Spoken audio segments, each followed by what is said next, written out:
एक 35 साल की महिला मेडिकल स्टोर पर जाती है और मेडिकल स्टोर वाले लड़के से कहती है, मुझे एक पैकेट कंडोम दे दो।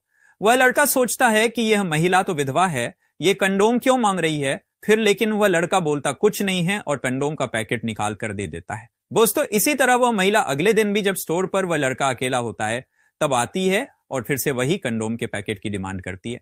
अब ये लड़का मन में सोचने लगता है कि आखिर ये विधवा महिला इतने सारे कंडोम का करती है क्या है, और सोचता है कि यह महिला, अगर कल फिर यह महिला दुकान पर आई तो इससे जरूर पूछूंगा कि इतने सारे कंडोम का रोज करती क्या हो। तीसरे दिन वह विधवा महिला फिर मेडिकल स्टोर पर पहुंचती है और कंडोम का पैकेट मांग लेती है। तभी वह लड़का महिला से कहता है, अगर आप बुरा ना माने तो मैं आपसे एक सवाल पूछ सकता हूं।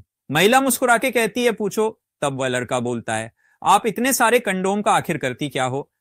तब महिला कहती, आप ये जानना चाहते हो कि मैं इतने कंडोम का करती क्या हूं, तो कल रात 10 बजे मेरे घर आ जाना, तुम्हें पता लग जाएगा। दोस्तों, इस घटना की सच्चाई जानने के बाद आप भी चौंक जाएंगे, लेकिन मेरी आपसे एक छोटी सी रिक्वेस्ट है कि मेरे चैनल को सब्सक्राइब करके वीडियो को लाइक जरूर कर देना और ये कमेंट में अपना शहर का नाम जरूर लिख देना। दोस्तों, आज की सच्ची घटना तमिलनाडु राज्य के केताखालू गांव की है। केताखालू गांव में करीब 35 साल की एक महिला रूपा रहती थी। रूपा देखने में बहुत खूबसूरत होती है और रूपा का एक बेटा होता है जिसका नाम बबलू होता है। रूपा की एक सास भी थी जिसका नाम निर्मला था। रूपा के पति का 2 साल पहले एक बीमारी के चलते देहांत हो गया था, जिसके बाद रूपा ने अपना जीवन यापन करने के लिए एक छोटी सी दुकान घर में ही रख ली थी। रूपा की कपड़े की दुकान थी। उसकी कपड़े की दुकान अच्छी चलती थी, जिससे रूपा का गुजारा होता था और अपनी जिंदगी को अच्छा से यापन कर रही थी। लेकिन दोस्तों, कहते हैं कि हर एक औरत को जीवन साथी की जरूरत होती है, लेकिन किसी इंसान के चले जाने के बाद उसकी कमी महसूस तो होती है। रूपा की दुकान के सामने एक दुकान खाली पड़ी थी। सोहन नाम का एक लड़का उस दुकान को किराए पर ले लेता है और उसमें मेडिकल स्टोर खोल लेता है। कुछ ही दिन में उसका मेडिकल स्टोर अच्छा चलने लगता है। रूपा अपनी दुकान में बैठकर कस्टमर्स को देखा करती थी और वाला सोहन भी अपने स्टोर पर बैठता था, तो कभी कभी ये लोग आपस में देखकर मुस्कुरा लेते, बातें कर लेते। एक दिन रूपा अपनी दुकान पर बैठी होती है और सोचती है, मेरा दिन तो जैसे तैसे कट जाती है, लेकिन रात में बहुत अकेलापन महसूस होता है। मुझे ये अकेलापन दूर करने के लिए किसी व्यक्ति की तलाश करनी होगी। दुकान पर बैठकर जब रूपा यह सोच रही होती है, तभी उसकी नजर मेडिकल स्टोर पर बैठे सोहन के ऊपर पड़ती है और सोचती है कि अगर सोहन से मेरी सेटिंग हो जाए तो किसी को शक भी नहीं होगा और मेरा काम भी होता रहेगा। यही सब सोचकर रूपा क्या करती है कि एक दिन 14 सितंबर 2024 को जब सोहन के स्टोर पर कोई ग्राहक नहीं होता है, तब वह सोहन के पास जाती है और कहती है कि मुझे के कंडोम के पैकेट दे दो।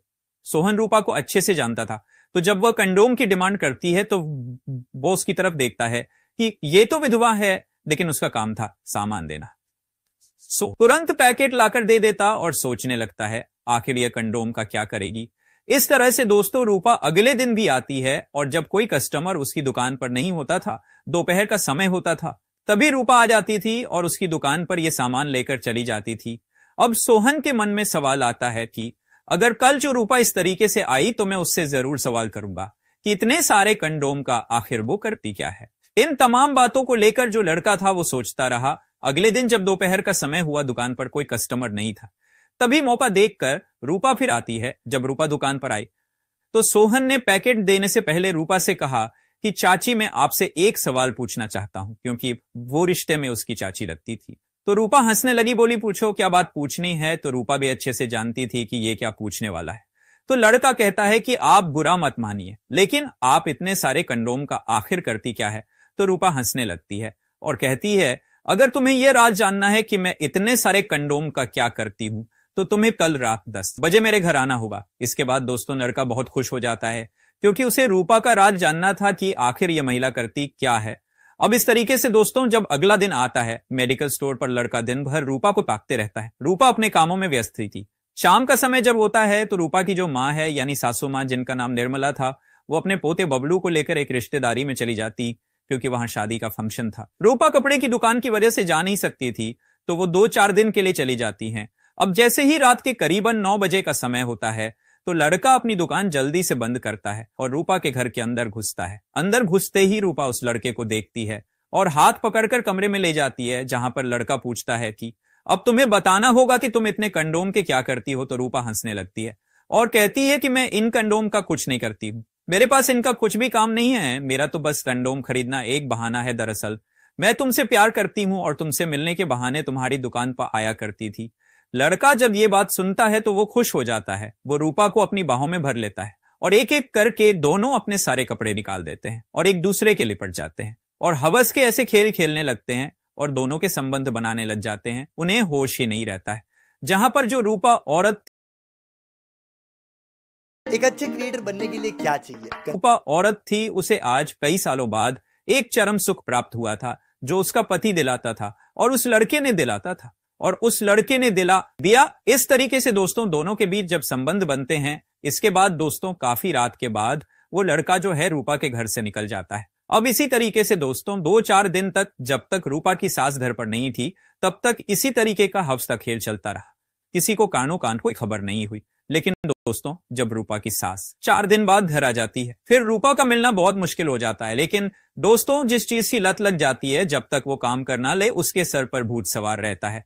अब जब निर्मला यानी रूपा की सास घर आ चुकी थी तो रूपा के दिमाग में बस यही चलता रहता था कि कैसे भी करके कि एक बारी सही लेकिन वो सोहन से मिल ले। लेकिन मिल नहीं सकती थी क्योंकि दुकान से एक दूसरे को देख के मुस्कुरा तो सकते थे, लेकिन एक दूसरे के साथ बैठकर समय नहीं बिता सकते थे। वो हसीन पल नहीं बिता सकते थे जिनकी उन्हें चाहत थी। लेकिन दोस्तों क्या होता है कि जब रूपा से घर पर रहा नहीं जाता है तो रूपा एक रात को सोहन के मोबाइल पर फोन करती है और उससे कहती, करीबन रात के 8 बजे का समय हो, वो कहती कि मैं तुमसे मिलना चाहती हूं क्योंकि तुमसे मिले बिना मैं रह नहीं पाऊंगी, तो इसलिए कुछ भी इंतजाम करो। फिर सोहन कहता है कि अगर हम लोग कहीं बाहर चलेंगे तो लोग हमें देखेंगे, पूछेंगे, इससे अच्छा है कि तुम ऐसा करो मेरी दुकान पर आ जाओ। आज मैं दुकान बंद करके अभी घर चला जाऊंगा, फिर कुछ बहाना करके वापस आ जाऊंगा। रात के 10-30 बजे तो मेरी दुकान के बाहर ही मुझे मिलना। इस तरीके से दोनों ने यानी कि एक घटना का पूरा क्रम तैयार कर लिया। लड़का जो है दुकान बंद करके अपने घर चला जाता है, अपने पिता से बोलता है कि आज मेरे किसी दोस्त का जन्मदिन है तो मैं रात को लेट आऊंगा। जिसके बाद सोहन अपने घर से खाना खा पी के निकलता है। रात के करीबन 10 बजे का समय होगा, वो एक बाइक से आता है, अपनी दुकान का शटर खोलता है और उसके अंदर चला जाता है। उसके कुछ मिनट बाद दोस्तों जो रूपा है वो अपने घर से बाहर निकलती है और वो भी शटर के अंदर चली जाती है। जब ये दोनों शटर के अंदर जाते हैं तो इनके पड़ोस में व्यक्ति रहते थे जिनका नाम राम नरेश था और वो थोड़ा शराब ज्यादा पिया करते थे। लोग उन्हें शराबी कहकर बुलाते थे। वो अपने घर के बाहर शराब पिए बैठे थे। अब जब वो रूपा को और उस लड़के को एक ही शटर के अंदर घुसते देखते हैं तो वो सोचने लगते कि आखिर ये अंदर क्या कर रहे हैं। शराबी आदमी का दोस्तों कोई भरोसा नहीं होता। अब वो नशे में था, वो तुरंत ही रूपा के घर की तरफ जाता है और दरवाजा जोर जोर से पीटने लगता है। रूपा की सास निर्मला सो रही थी। जब दरवाजे की आवाज सुनती है तो वो अंदर से बाहर आती है और राम नरेश रूपा की सास से कहता है कि मुझे रूपा से मिलना है, मुझे रूपा से काम है। तो जो निर्मला थी, रूपा की सास, वो कहती रूपा सो रही है, तुम्हें रूपा से क्या काम है। तो राम नरेश हंसने लगता है और कहता है कि तुम्हारी बहू सो नहीं है बल्कि इसके शटर के अंदर है।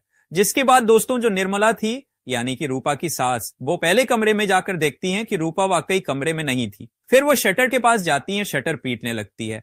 लेकिन रूपा और सोहन दोनों आपत्तिजनक स्थिति में थे, वो शटर खोलने को तैयार नहीं थे। रूपा की सास शटर पिटती रहती है और कहती है खोलो खोलो खोलो वरना तोड़ देंगे, लेकिन वो दोनों खोलने को तैयार नहीं होते। जिसके बाद दोस्तों जो राम नरेश था तुरंत ही स्थानीय पुलिस यानी 100 नंबर पर कॉल कर देता है और घटना की जानकारी देता है। ज्यादा से ज्यादा 10 से 15 मिनट ही गुजरे होंगे कि कुछ पुलिस वाले वहां पहुंचते हैं और फिर शटर खुलवाने की कोशिश करते हैं। जब शटर खुलवाने की कोशिश की जाती है और शटर खुलता है, जहां पर कम से कम सैकड़ों लोगों की भीड़ लग चुकी थी, लोग तमाशा देख रहे थे। जिसके बाद शटर के अंदर रूपा और उसका प्रेमी यानी सोहन पकड़ा जाता है। पुलिस उन दोनों को पकड़ ले जाती है, थाने में ले जाती है और दोनों के खिलाफ चार्जशीट तैयार करती है और दोनों को जेल में भेज देती है। तो आज की स्टोरी को लेकर दोस्तों आपकी राय क्या है? आपने पूरी स्टोरी सुनी, पूरा घटनाक्रम सुना, तो आपकी जो भी राय हो कमेंट सेक्शन में जरूर बताइएगा।